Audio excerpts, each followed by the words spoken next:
আসসালামু আলাইকুম, কেনেকুৱা আছা তোমালোকে? আশা কৰোঁ ভালে আছা। মই আলহামদুলিল্লাহ ভালে আছোঁ। আজি মই তোমালোকৰ লগত শ্বেয়াৰ কৰিম আমাৰ গছত কেইটা ডালিম পকিছে।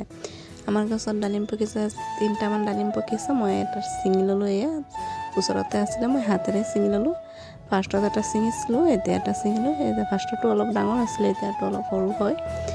এইটো ছিঙিছিলোঁ মই। এতিয়া 2টা ডালিম ছিঙিছোঁ আৰু এটা আছে ওপৰত, মই পাৰিব নোৱাৰোঁ।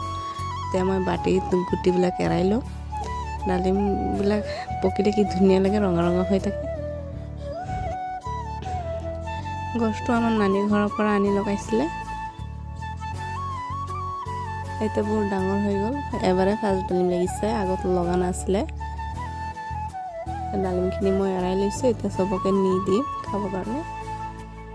ফাৰ্ষ্ট ডালিম হয়, চবকে দিম। ফাৰ্ষ্টত মোৰ মানুহজনক দিছোঁ, সি খাই আছে, মোবাইল টিপি আছিলে, এতিয়া খাই আছে। মই অকণমান খাম।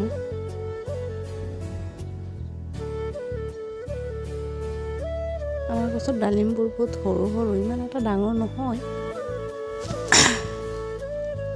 সেয়া তাক উঠাই দিছোঁ ডালিম পাৰিবৰ কাৰণে, মই পাৰিব নোৱাৰোঁ কাৰণে সি উঠিছে। উঠি পিনি ওপৰত এটা ডালিম ফাটি গৈছে পিনে। ডালিম পকিলে ফাটি যায়, ফাটি গ'লে গম পাবা যে ডালিম পকি গৈছে। তোমালোকৰ ঘৰত আছেনে গছ? যাৰ ঘৰত গছ আছে সিটো জানেই ডালিম পকি গ'লে যে ফাটি যায়।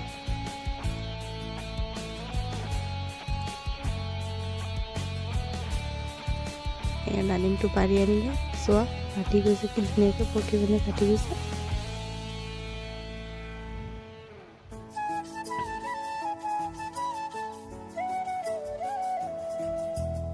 এতিয়া চাচি ঘৰত গৈ আছোঁ, গধূলি সময়ত এইটো ভিডিঅ' কৰিছোঁ।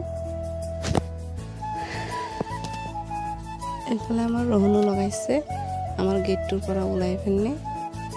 আমাৰ ঘৰৰ পিছফালে ৰাস্তা, সেইটো ইয়াত আমাৰ ৰহুনো লগাইছে যে, সেইটোৱে চাই আছোঁ কেনেকুৱা হৈছে। এইটো ৰাস্তা হয়, এইফালে চাচি ঘৰ যাব লাগে, আৰু এইটো আমাৰ ঘৰ হয়। এইটো আমাৰ ভাবি হয়। আমি কথা পাতি গৈ আছিলোঁ। আমাৰ ঘৰত আহিছিলে যে, আমাৰ লগতে সিহঁতি ঘৰ গৈ আছে। সিহঁতি ঘৰৰ এইফালে হয়।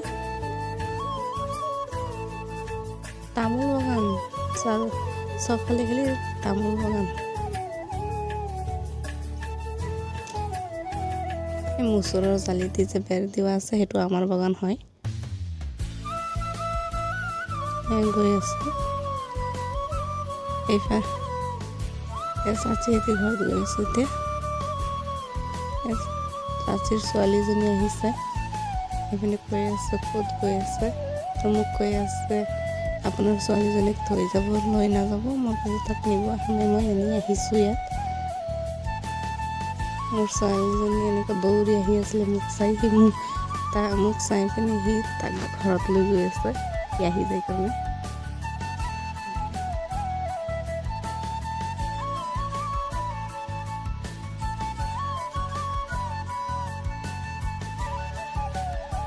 সিহঁতে ঘৰৰ ভিতৰত সোমাই আছে, মাইনাজনী কেনেকৈ কান্দি আছে, তাৰ মায়ে ধান সিজাই আছে। এই গোলাপ ফুলবোৰ কি ধুনীয়াকৈ লাগি আছে, ইমান ৰঙা ৰঙা গোলাপ ফুল, বহুত ধুনীয়া, ইমান ডাঙৰ ডাঙৰ হৈছে গোলাপ ফুলবোৰ। আৰু ইয়াত নাৰ্জী ফুল, এইটো জলকীয়া গছ, নাৰ্জী ফুলৰ গছৰ ওচৰত।